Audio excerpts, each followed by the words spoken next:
O ar frio de Marvão não era apenas uma condição climática, era uma presença. Uma coisa viva que se movia em silêncio por entre os telhados de zinco, pelos corredores vazios da antiga capela, pelos dedos desesperados de quem tentava compreender algo que não podia ser compreendido. João Ferreira, o último morador daquela aldeia esquecida pela estrada principal, sentiu aquilo antes de ver. A sensação de estar sendo observado não era nenhuma superstição de pescadores, era uma certeza que se arraigava aos ossos como uma garrucha de aço. Ele lembrava-se do dia em que a última luz do sol desapareceu do horizonte, deixando a aldeia mergulhada em uma escuridão que parecia ter se infiltrado até no fundo do seu crânio. O relógio da capela, quebrado há décadas, tinha parado às 2h17 da madrugada. João jurava que nas noites em que o vento soprava da serra, o ponteiro das horas se movia para trás, como se o tempo fosse uma corda que alguém segurava com força para o passado. Era uma besteira, ele sabia. Uma besteira que o fazia acordar suando, com o coração batendo como um tambor de guerra. Mas quando a luz da lâmpada do quarto se apagava por um segundo, ele ouvia um som, um sussurro, como se alguém estivesse falando com ele em outro idioma, um idioma que ele não reconhecia, mas que parecia estar gravado em sua mente desde o nascimento. Naquela noite, o céu estava mais escuro do que o normal.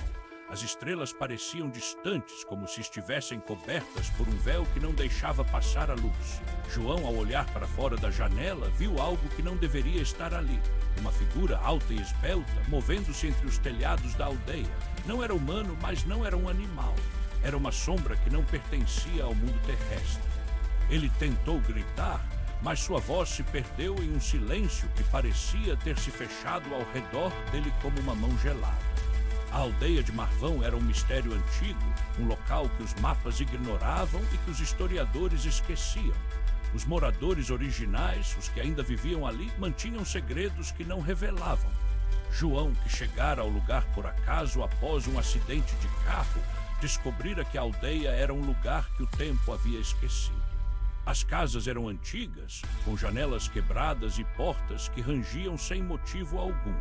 A capela, abandonada há décadas, ainda tinha uma cruz na entrada, mas a madeira estava podre e a tinta estava descascando como se o tempo quisesse apagar a imagem daquela cruz.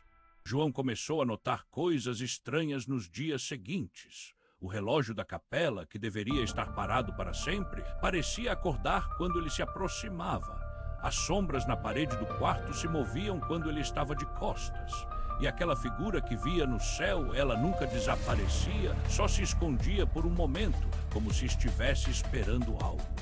Ele tentou falar com os moradores da aldeia, mas todos o olharam com um ar de desdém e desinteresse. Nenhum deles parecia preocupado com o que ele via. Nenhum deles parecia saber sobre o que estava acontecendo. Naquela noite, João decidiu investigar. Pegou uma lanterna e saiu pela porta da frente, ignorando o frio que lhe subia pelas pernas como uma serpente. O caminho até a capela parecia se estender infinitamente, e mesmo com a luz da lanterna, as sombras pareciam ter vida própria.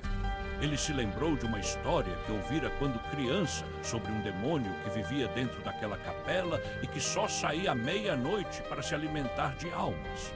Mas aquilo era uma lenda, uma fábula para assustar crianças.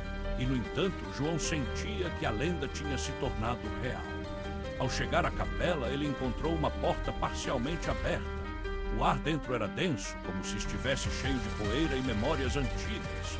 Ele entrou e a lanterna tremulou em suas mãos, como se tivesse medo do que estivesse dentro daquela estrutura. As paredes estavam cobertas de símbolos que ele não conseguia identificar, mas que pareciam pulsar com uma energia que ele não entendia. Ele se aproximou da cruz na parede e, no momento em que tocou a madeira podre, uma voz ecoou em sua mente, uma voz que não era humana, mas que parecia ter sido gravada em sua alma desde o dia em que nascera. A voz disse: "Você está aqui porque o tempo esqueceu de você." João caiu de joelhos, gritando, mas não havia ninguém para ouvir. A luz da lanterna se apagou e ele se viu envolvido em uma escuridão total. Ele tentou se mover, mas seus membros pareciam pesados como chumbo. A voz ecoou novamente: você não pertence a este mundo. Você é parte de algo maior. No momento em que pensou que estaria perdido para sempre, a luz voltou. Mas não era a luz da lanterna, era uma luz que parecia vir de dentro dele mesmo, como se o próprio corpo estivesse iluminado. Ele viu então algo que não deveria estar ali. Um ser não humano, mas não um alienígena de Hollywood. Era uma entidade de luz e sombra, com formas que mudavam constantemente, como se estivesse tentando se comunicar. João tentou falar, mas as palavras saíram como um sussurro que ecoava por toda a capela. O ser não tinha olhos, mas João sentiu que estava sendo observado por uma mente infinita. Ele entendeu então que a aldeia não era um lugar qualquer, era um porto para algo que existia além do tempo e do espaço. E ele, João Ferreira, era apenas um visitante acidental, alguém que fora escolhido para ver o que os outros não viam. Naquela noite, João voltou para casa, mas não era mais o mesmo homem. Seus olhos pareciam brilhar como se estivessem iluminados por dentro, e seu corpo movia-se como se estivesse sob o controle de uma força maior. Ele não conseguia lembrar de nada que acontecera na capela, mas, ao acordar, sentiu que algo dentro dele havia mudado. O relógio da capela, que antes parara às 2h17 da madrugada, agora marcava algo que João não conseguia entender. Os moradores da aldeia começaram a notar mudanças nele. Ele falava em voz baixa, como se estivesse falando com alguém que não estava ali. Ele passava horas deitado na cama, com os olhos fixos no teto, como se estivesse esperando algo. E às vezes ele corria para fora de casa, gritando palavras que não faziam sentido para ninguém. João começou a acreditar que a aldeia era apenas uma parte de algo muito maior, uma parte de uma realidade que existia além da compreensão humana. Ele sonhava com mundos que não deveriam existir, com seres que não eram de carne e ossos, mas de energia pura e intangível.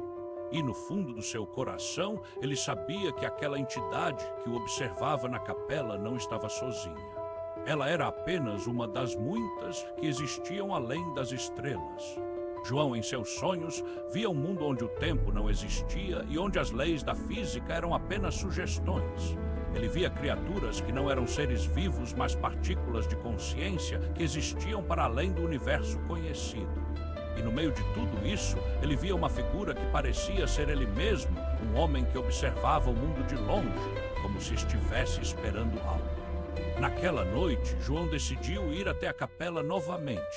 Ele sabia que algo estava prestes a acontecer. Ele pegou uma lanterna e saiu para o frio da noite, onde o céu estava mais escuro do que nunca. Ele se lembrou da voz que o havia chamado na capela e, no fundo de sua mente, sentiu que o tempo estava chegando ao fim. Ao chegar à capela, ele encontrou a porta fechada novamente.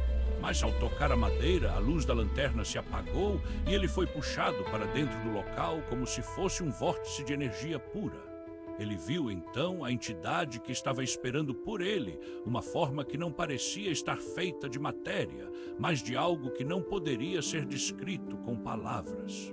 Era uma figura que parecia ter sido feita de luz e sombra, mas que não tinha um rosto ou uma forma definida. João tentou falar, mas as palavras saíram como um sussurro que ecoou por toda a capela. A entidade olhou para ele com uma mente infinita e disse: "Você está aqui porque o tempo esqueceu de você. Você é parte de algo maior." João sentiu que algo dentro dele estava mudando. Ele percebeu que não era mais apenas um homem, mas parte de algo muito maior, algo que existia além do tempo e do espaço. E no meio daquela realidade, ele viu que a aldeia de Marvão era apenas uma parte de uma história muito maior que envolvia o universo inteiro. Ao acordar, João não estava mais na capela. Ele estava em casa, deitado na cama, com os olhos fixos no teto. Mas ao olhar para o relógio da parede, ele viu que o ponteiro das horas estava parado novamente às 2h17 da madrugada. E ao olhar para fora da janela, ele viu uma figura no céu que não era humana, mas que parecia estar esperando por algo. João não sabia se aquilo que vira na capela era real ou um sonho, mas ele sabia que algo estava acontecendo na aldeia de Marvão, algo que não podia ser compreendido por mentes humanas. E no fundo de seu coração, ele sentiu que não estava mais sozinho. Ele estava conectado a algo que existia além do tempo e do espaço, e aquela conexão era algo que não podia ser quebrada. Naquela noite, João decidiu não voltar à capela novamente. Ele sabia que algo estava prestes a acontecer, algo que poderia mudar para sempre a aldeia de Marvão. Mas ele também sabia que não estava sozinho. Ele era parte de algo maior, algo que não poderia ser compreendido por seres humanos. E no fundo de sua mente, ele sentiu que aquilo que vira na capela não era um fim, mas apenas o início de algo muito maior, algo que poderia ser o começo de uma história que não terminaria nunca.